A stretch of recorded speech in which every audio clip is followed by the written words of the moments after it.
Escape. Escape tonight from the China Seas in Typhoon.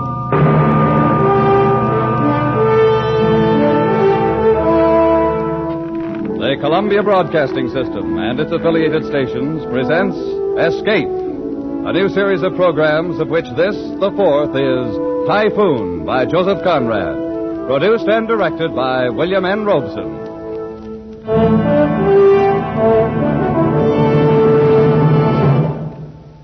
Of all the great authors who wrote of the sea, none so captured the wonder and the horror of it as did Joseph Conrad. Tonight, we escape to the China Seas in his great story, Typhoon, told in the words of a certain Mr. Jukes, chief mate of the China coast steamer Nan-Shan, a young man of very remarkable perceptions.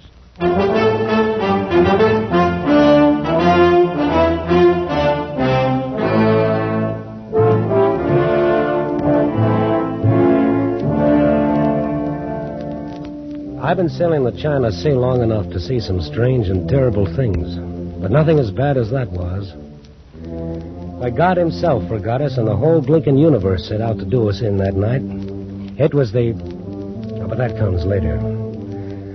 I guess you can't really understand what happened on board the Nan-Shan without knowing something about our skipper, Captain McWhirr. Stupid McWhirr, I called him. And after sailing with him for 3 years, I ought to know what I'm talking about. Why, I tagged him right off, first day he came aboard to take command. In Liverpool it was. And Mr. Siggs, who was one of the owners, was showing him around the deck. There's no more modern ship afloat. I might say again that you've come to us very highly recommended, Captain McWhirr. We've a great deal of confidence in you.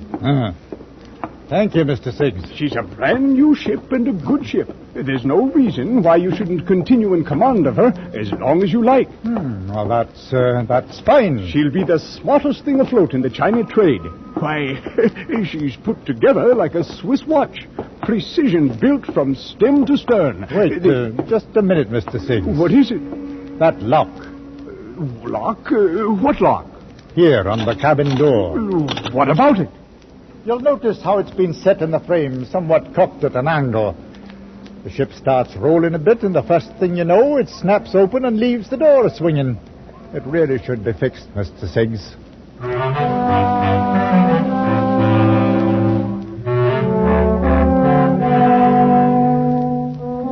That's Captain McWhirr, the best berth he'd ever had. New command, a brand new ship. When instead of pinching himself to see if he's awake, he complains about a lock on the cabin door. See what I mean? Captain McWhirr, I see what you mean. I'll have it attended to right away. I think you'll do all right. Thank you, Mr. Siggs.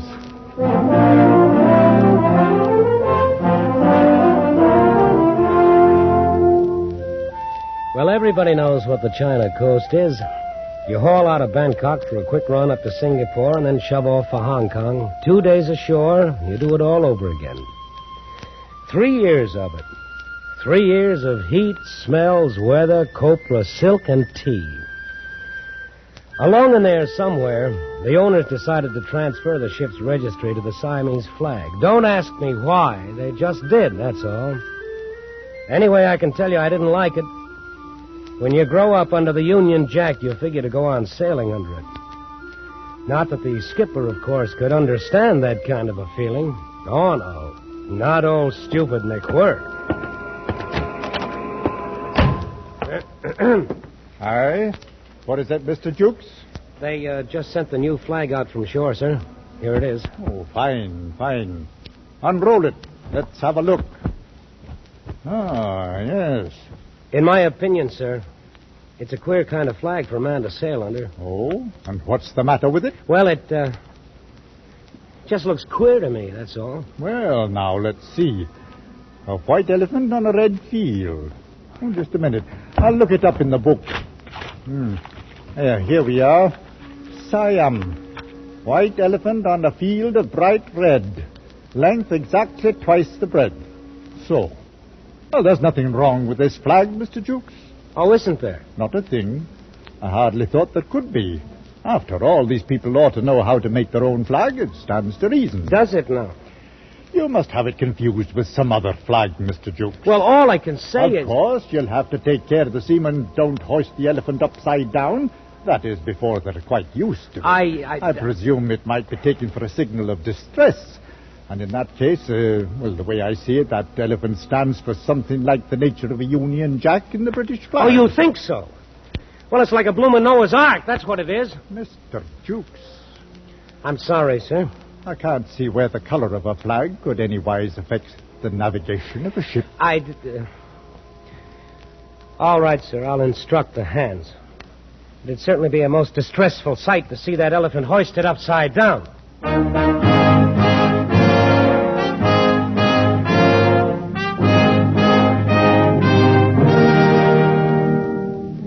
Well, that was Captain McWhirr.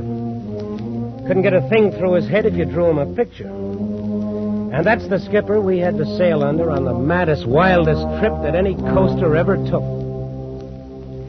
We were loading out in Singapore.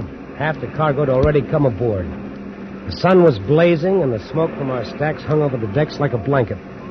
The Nan-Shan's winches puffed away aft, the cargo chains creaked and clattered across the coamings. I was in the waist supervising the loading when Mr. Rout, the chief engineer, came up. Hey there, Jukes. What's going on down there on the dock? Looks like a bloomin' army. Oh, I don't know, Mr. Rout. Must be a mob of coolies on the move. Here comes the captain. Could be some of his doing. Mr. Jukes. Aye, sir. Keep the forward queen deck clear of cargo. There'll be 200 coolies coming aboard, and we'll plan to bank them down there. Good Lord, where are they bound? Foochow. We'll have to put in there this trip. Yeah, but we're not fixed to handle passengers, sir. Oh, they'll bring supplies aboard with them. Every man's got a camphor wood chest, so you'll have to nail deck battens down there to keep them from sliding. Yes, sir, I'll see to it. They've all been working on a plantation north somewhere. 2-year contract. They're dying to get home. It wouldn't have been quite right to turn them down. You may as well start them coming aboard, Mr. Jukes. All right, sir. Ollie number 1, boy, Ollie same. Listen, you savvy, huh? Ollie fellow, catch him here. Top side, catch him step, bottom side. Ollie time, chop, chop. Single file now. One fellow, one time, all the time. What do you suppose they carry in those boxes? Oh, I suppose they're personal belongings, Mr. Jukes. And, of course, their 2 years' pay in silver dollars. Yeah, they're as vicious a looking bunch of murderers as I've ever seen. Murderers? Oh, come now, Mr. Jukes.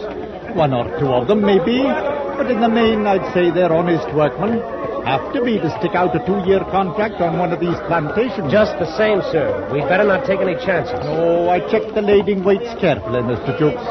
We can carry them without any overloading at all. But I mean that... All right, sir.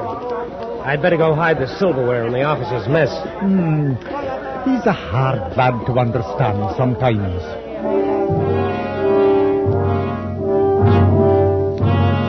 I could say I had a premonition right then, and I wouldn't be lying.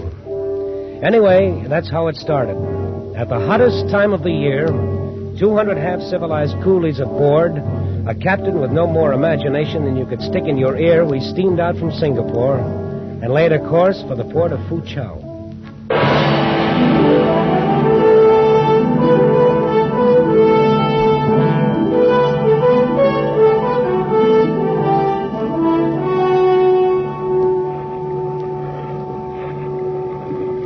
Tell you, Jukes, I don't like it. I don't like it a bit. Well, what don't you like about it, Mr. Rout? Well, the looks of things. Something ominous about it. Oh, there's a bit of a swell running all right. There's not a breath of wind. It's uncommonly hot, that's all. Gives a man the jumps.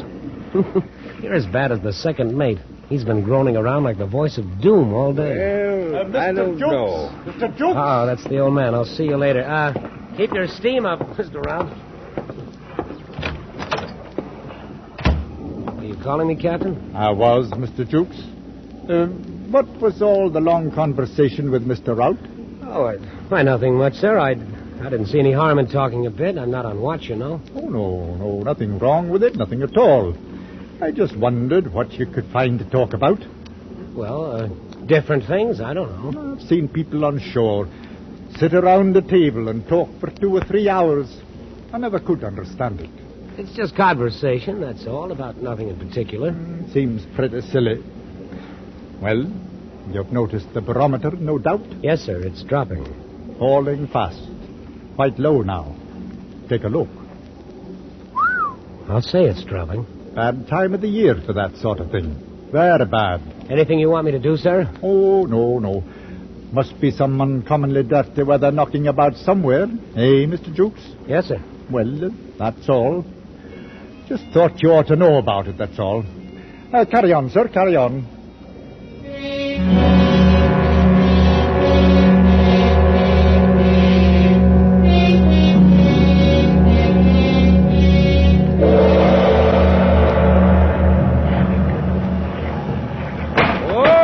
Heavy one, all right, mate. Them coolies must be having a time of it down below. Lucky for them, the old girl rolls easier than any ship I've ever seen. You just wait. Oh, you think we may be in for it, huh? Oh, no. I don't think anything. You're not going to make a fool out of me that way, Mr. Jukes. I didn't say a word. What's the matter with you, Second? Why shouldn't you say what you think if you're a mind to? Oh, no, you don't catch me. Whoa, there's another one. Pretty rough. Now, whatever is about, we're steaming right into it. Ha! You just try telling the old man that. And why shouldn't I? Matter of fact, I think I'll ask him about this cross swell. It's getting worse all the time. I've known skippers to break some right good men for saying a whole lot less. Captain McWhirr.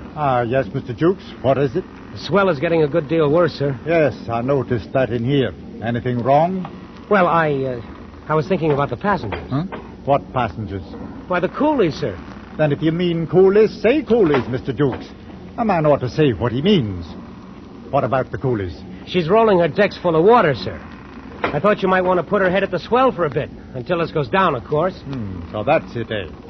Put her head at the swell, 4 points off the coast. Well, it's just for a while, sir. A swell as high as this can't last long. That stands to reason. Mr. Jukes, take a look at the barometer. Good Lord. Yes, exactly.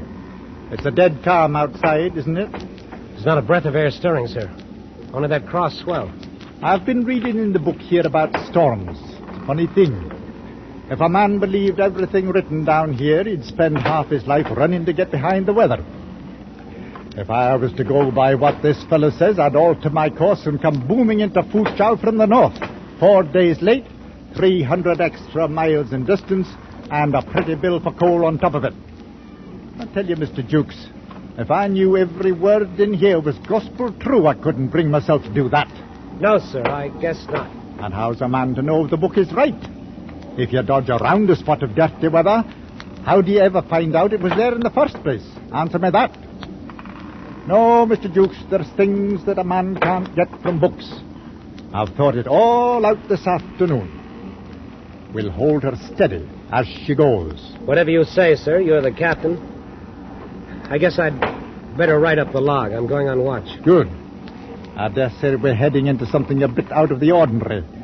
Call me at once if anything shows up in the night, Mr. Jukes. All right, sir. I'll see to it. And, Mr. Jukes. Yes, sir. If you're going into the chart room, please close that blinking door. I can't stand to hear a door banging. Yes, sir. 8 p.m. Swell increasing. Ship laboring heavily and taking water on all decks. Still a dead calm and very hot. Batten down the coolies for the night. The barometer is still falling. All appearances indicate an approaching typhoon.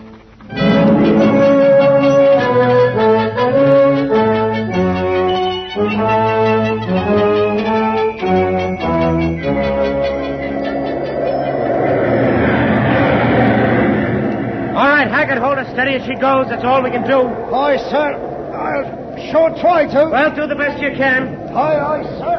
Mr. Jukes. Mr. Jukes. Aye, Captain, I'm coming. Stand by. Over here, Mr. Jukes. Starboard bridge rail. Right, sir. Coming over. Mr. Jukes, why didn't you call me? Oh, there was no warning, sir. It is all of a sudden about 5 minutes ago. Blasted right out of a dead calm. The book was right in some parts, anyhow. How's it go in the wheelhouse? Hackett is... Look out, sir. Hang on. What about Hackett? He's on the wheel. Second is putting up shutters. The window glass will go if she starts breaking any higher. Oh, she'll break higher, Mr. Jukes. Much higher. It's a happy thought. You haven't altered her course? No, sir. Heading straight at the wind. Good. Nothing else we can do, Mr. Jukes. Understand? Yes, sir. Some things a man can't find in books. Just keep her at it, that's all.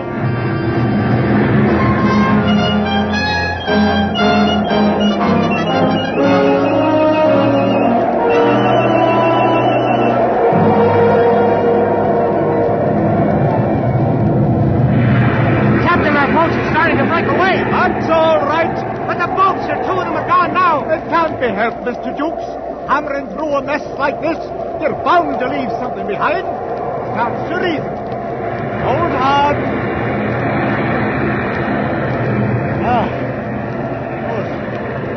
She's still rising, all right. That one broke over the wheelhouse. We're done for sure.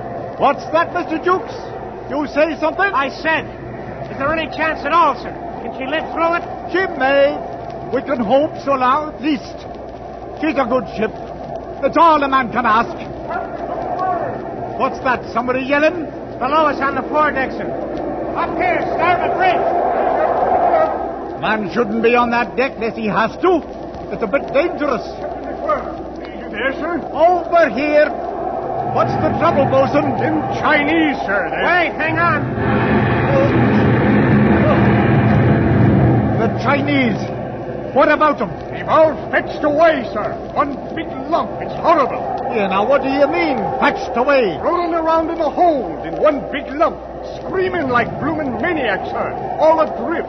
Mr. Jukes? Yes, sir. I can't make head nor tail of this. I guess you'd better go below and see to it. Put things in order. Well, what shall I do, sir? I can't tell you up here. Find out what's wrong. Straighten it out, that's all. That's all. Take the bosun with you. I'm going to try for the wheelhouse. All right, sir. Come on, bosun. Aye, sir. Just straighten it out, that's all. Well, how's the wheel stand, Hackett? As steady as she goes, sir. You realize, of course, we've hit a typhoon. Aye, sir. Sorry I can't give you relief.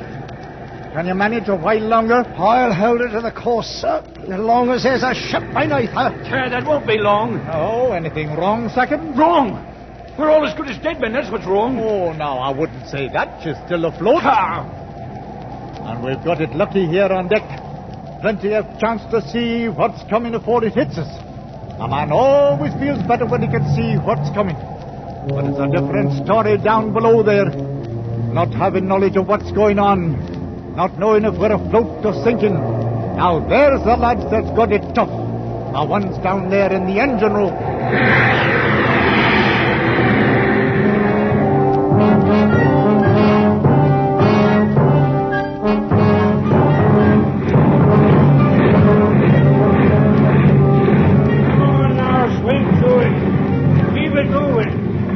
Time now for the steam to drop. Here, ride that throttle, Beale. Can't let her rip her shaft out when she breaks clear of those swells. Hello, Bridge. Hello, Bridge. Confounded, why don't they answer the speaking tube? Can't tell if they're dead or alive up there. Hello. Hello. Yes, Mr. Rout? Captain, how is it on deck? Bad enough. It depends mostly on you. Well, so far so good. We're holding a full head of steam. Good. We'll need it. Don't let me drive her under, sir. Have to take a chance. Can't see 20 feet up here. Got to keep moving enough to steer. I understand, sir. Count on us. Getting smashed about a good deal, but doing fairly well. As long as the wheelhouse stands. Wait, hold on. Hello. Hello. Is that the captain, Mr. Rout? I've got to talk to him right away. Wait a minute, Jukes. Something's happened up there. Hello. Hello, Bridge. You still there, Mr. Rout? Right. Anything wrong, sir? No, not now. The second mate's lost, though. Overboard? Oh, no. Lost his nerve. Awkward circumstance. Had to knock him out, too. Too bad. You hear that, Jukes? Yes, let me talk to him. Captain, Jukes here. The bosun and I just took a look at the tween deck. It's them bloomin' boxes, sir.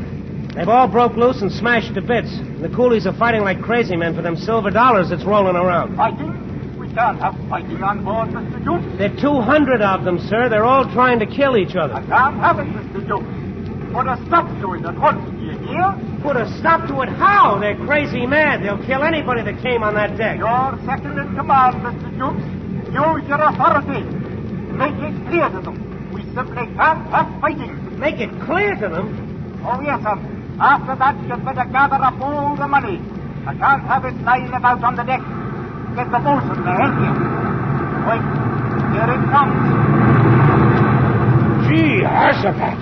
There's the one that does it. That must have swept the deck from stem to stern. Hello!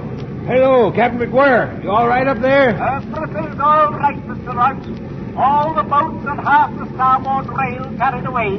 Nothing serious. There's nothing to worry about, Mr. Rout. Carry on. Nothing to worry about. Carry on. Hey, you're all right, Captain. As you say, sir. Carry on. Carry on? Hey, now. Where you going? Where you going, eh? Where do you think I'm going, you loudmouth old windbag? Out on that deck to get myself murdered. Nothing serious, Jukes. Nothing to worry about. The whole blooming world's falling apart, and I'm out picking up silver dollars. Captain's orders. Come on, Bolson. Don't miss any of them, Jukes. Carry on, boy. Carry on.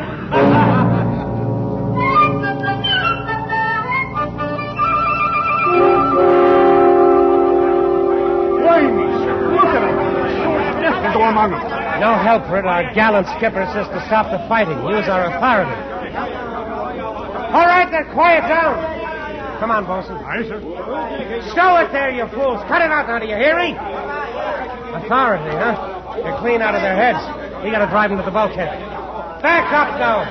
Hey, none of that. Stay to it, Bosun. We gotta show them what for. Nothing else to do. Back up there. Captain's orders, you know. Follow me, Bosun. I do this, huh? Don't. I was just thinking, sir. Yeah, what about it? Back there. No fighting allowed. Skipper's orders. I was just thinking. Oh, you don't. Thinking, what if the old lady could see me now? She'd say, oh, you jolly sailor lad. Keep moving there. Jam him up, Bosun. Into the bulkhead.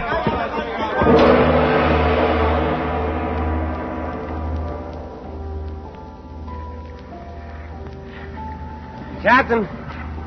Where are you, Captain? Over here, Mr. Jukes. You got everything cleared up down below? Oh, yes. We took care of everything, sir. I thought you would. The wind fell all at once, stopped cold. It's been like this for 10 minutes now. If you think it was an easy job to bring that mob under control. Oh, the coolies? Oh, I dare say it wasn't. Had to do what's fair by them, though. Mr. Jukes, that barometer in there stands at the lowest point I've ever seen a glass in my life. You mean there'll be more of it? The worst yet, according to the book. It'll break sudden now. Any minute.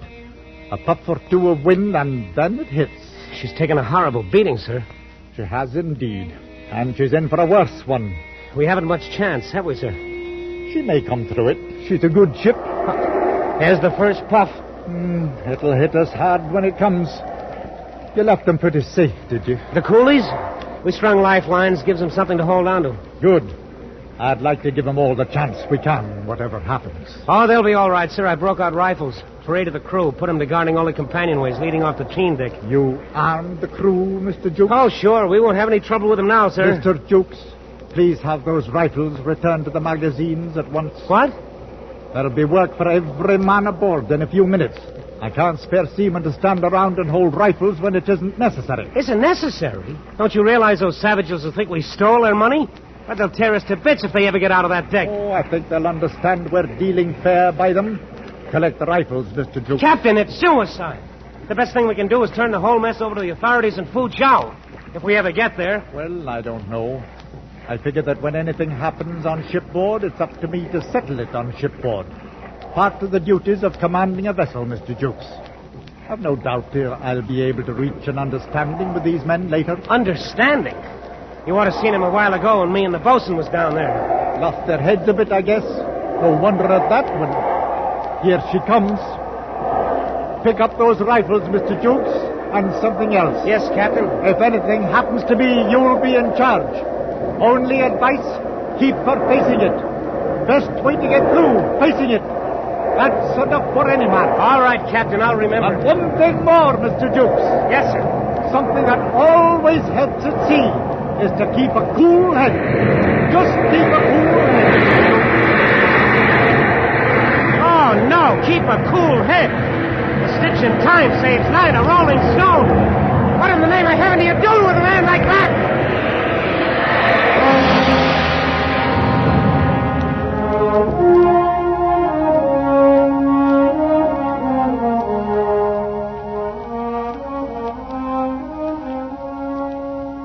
There was a clear blue sky and bright sunshine the morning we steamed into Foochow Harbor. Mr. Rout was leaning on a hatch combing, smoking a pipe. And the bosun lounged on the foredeck, waiting to pick up a line from the wharf. And the captain?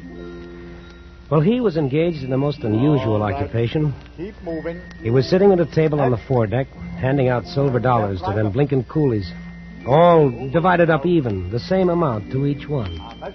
Craziest thing you ever heard of in your life. You see, the way the captain figured it, since those blighters had all worked for 2 years at the same rate of pay, then their savings ought to all be about equal. As you can see, of course, that wasn't necessarily true by any means, wasn't even legal. But you couldn't tell him anything. Well, that's that. Mr. Jukes. Yes, sir. Coming, Captain. Well, Mr. Jukes, I've disposed of our little collection of silver dollars. Ah, that's great. Only wait till those boys get ashore and file claims against us. Oh, no, they won't do that. As a matter of fact, they were quite pleased at having it arranged that way. Figured it might avoid a lot of arguments later. They sent a spokesman to thank me. Well, I'll be... Mr. Jukes, you may as well give all the hands 6 hours leave before we start working the cargo. Whatever you say, Captain. Oh, yes, and before the carpenter leaves, I wish you'd have him fix the lock on that port cabin door. What? That seems to have got broken somehow.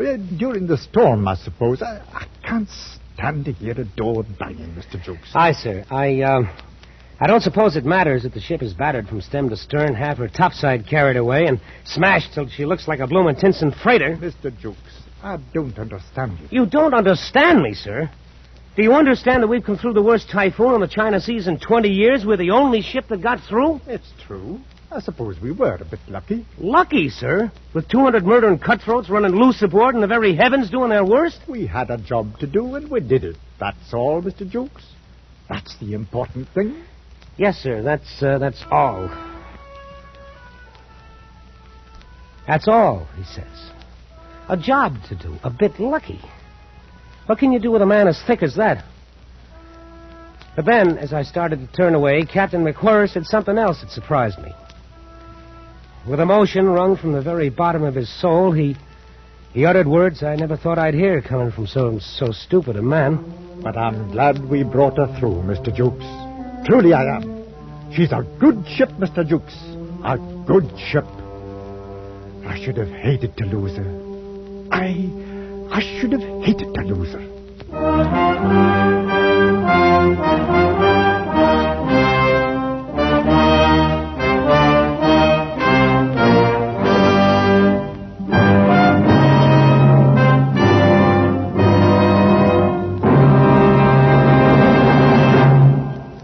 Typhoon by Joseph Conrad was adapted for radio by Les Crutchfield and produced and directed by William N. Robeson, with Frank Lovejoy as Jukes, Raymond Lawrence as Captain McWhirr, and Cy Kendall as Ralph the engineer. The special musical score was conceived and conducted by Cy Feuer.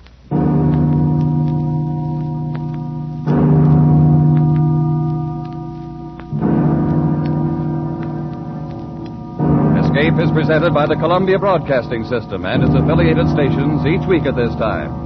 Next week, we invite you to escape to Paris of 500 years ago in Robert Louis Stevenson's story of a fascinating adventure, The Sire de Maltroit's Door. And so good night until next week at this time, when again it will be time to escape.